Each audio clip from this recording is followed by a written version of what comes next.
The 2020 presidential race will forever be remembered as the pandemic election. More than 200,000 Americans are dead, millions unemployed, and America's national debt is more than 100% of GDP.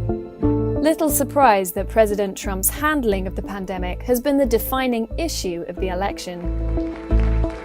It's also been an election framed by the policies and the personality of a man who's wrecked political norms and undermined institutions. But what's the real legacy of the past 4 years? The Economist US team has been following the twists and turns of Trump's presidency. Here's their analysis.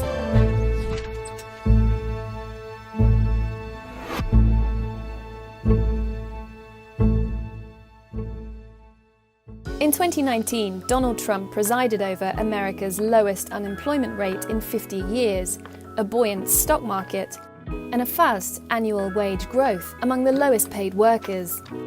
The economy was booming, just as he'd promised.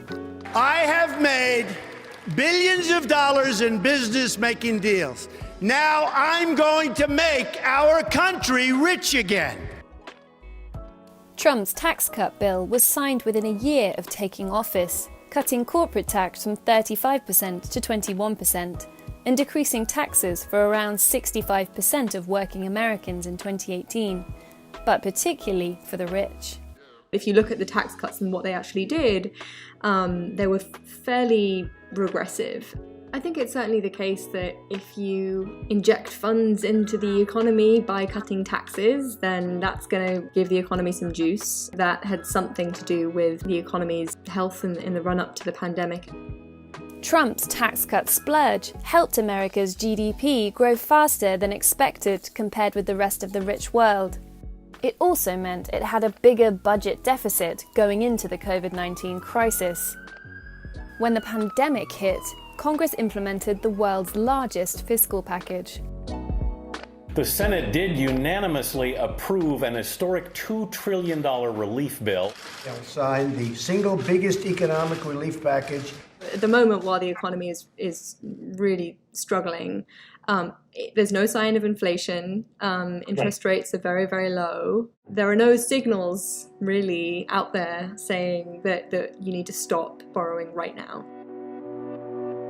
America's grim experience of COVID-19 triggered a deep recession, but it will still probably be the best performing G7 economy in 2020.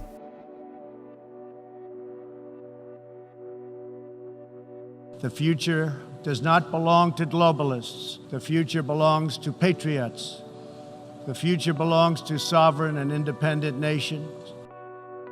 President Trump promised to put America first, an anti-globalist stance which he wasted no time in implementing, pulling America out of 10 international organizations or treaties. He promised to renegotiate all of America's trade deals. His tactics seemed to be threatening other countries with tariffs and essentially trying to squeeze concessions out of them. The fact is, NAFTA has been a disaster for the United States, a complete and total disaster.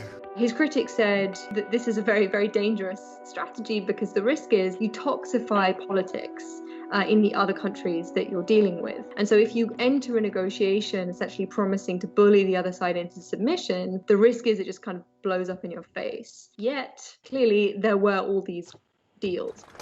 He renegotiated a deal with Mexico and Canada and a deal with South Korea. And then there's China. Starting in 2018, America waged a trade war with China. The average tariff rate on goods travelling between America and China has since more than tripled. If Trump came in promising to, in some ways, reset the relationship with China, when it comes to trade, he has managed to do that. We can disagree about whether all of it is in a good way, but he's reset it. The two countries agreed the first phase of a trade deal in January 2020, which included an agreement from China to lift some trade barriers and to buy certain American products. But right now, it doesn't look like China will meet those commitments. The other thing, there are still tariffs on hundreds of billions of dollars worth of Chinese exports to America. And looking ahead, I think those will be quite difficult to roll back entirely. The US-China relationship has been changed, and in a way that is not going to be very easy to reverse, certainly not politically.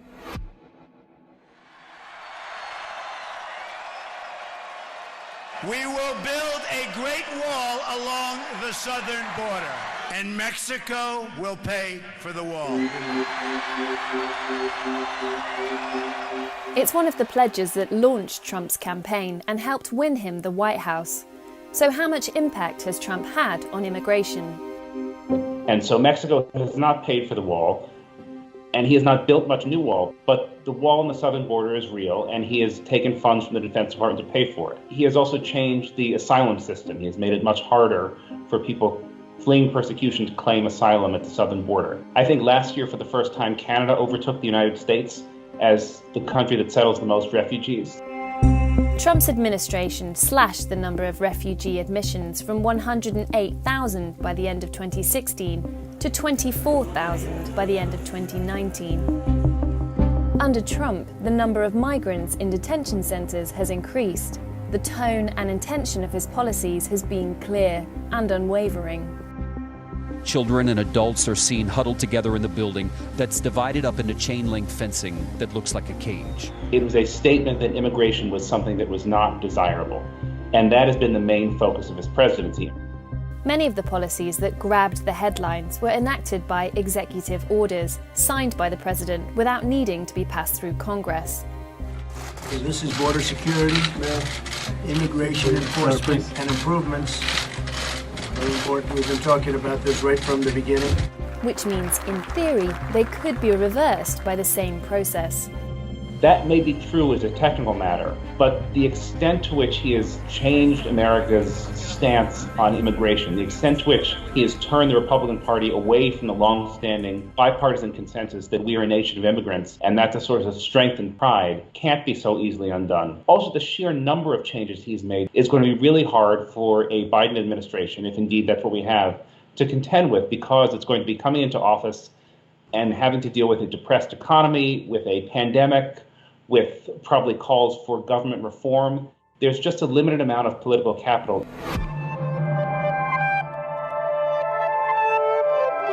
So Obama's talking about all of this with the global warming and that a lot of it's a hoax. It's a hoax, a lot of it. Trump announced America would withdraw from the Paris Climate Agreement. Though other countries have sought to move away from fossil fuels, Trump set about reigniting America's oil, natural gas, and coal industries. The Environmental Protection Agency and the Department of the Interior have really been firing on all cylinders in terms of removing regulations on coal plants, not only, but also methane pipelines and exploration of wilderness. The cumulative effect of that, there's some people have measured that this would increase carbon dioxide emissions by roughly 3% in a year over time, which is substantial. It's at a time when you want America to be going the opposite direction, especially because you want other countries to feel obliged to also follow in that direction. In total, Trump has reversed 79 environmental rules, including the Clean Power Plan, which had set limits on carbon emissions from electricity plants, replacing it with a more lenient rule. Many of the rollbacks are facing legal challenges by states and environmental groups, but these might fail. The thing that's tricky about this, if Trump were to be elected and litigation continues, then there's a chance that some of Trump's changes would become permanent. And perhaps more damaging than that, the Supreme Court could rule to limit the EPA's authority to regulate greenhouse gas emissions. So the Environmental Protection Agency, which serves under the president, would be limited under all future presidents, even a Democratic one, from having really bold environmental regulations.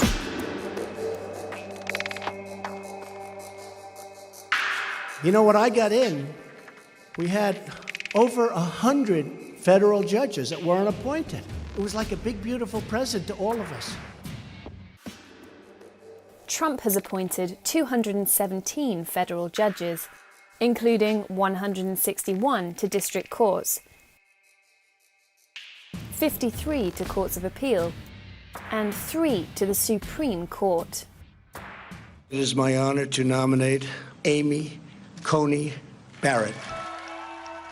In all, Trump has appointed more than a quarter of the judiciary. He's moved faster than any president in their first term for 40 years. The appointment or elevation of so many conservative judges is already reshaping American law. Many will sit for life, so the impact, not least in limiting the scale and scope of government legislation, could be felt for decades to come. Probably most pronounced are going to be at the Supreme Court. There's this sort of long-standing worry that Roe versus Wade, which is the Supreme Court case that gave women a constitutional right to an abortion, will be limited even further. Some people think it might even be repealed entirely. There's another challenge to the Affordable Care Act up before them on November 10th. There's also a lot of fear about things happening along any of these dimensions that could hamper a sort of subsequent Democratic administration, which is likely to try and use the machinery of the administrative state to sort of achieve its policy ambitions. And the idea is that a very sort of Trump-heavy Supreme Court and Trump-heavy courts generally are just going to limit that quite a lot.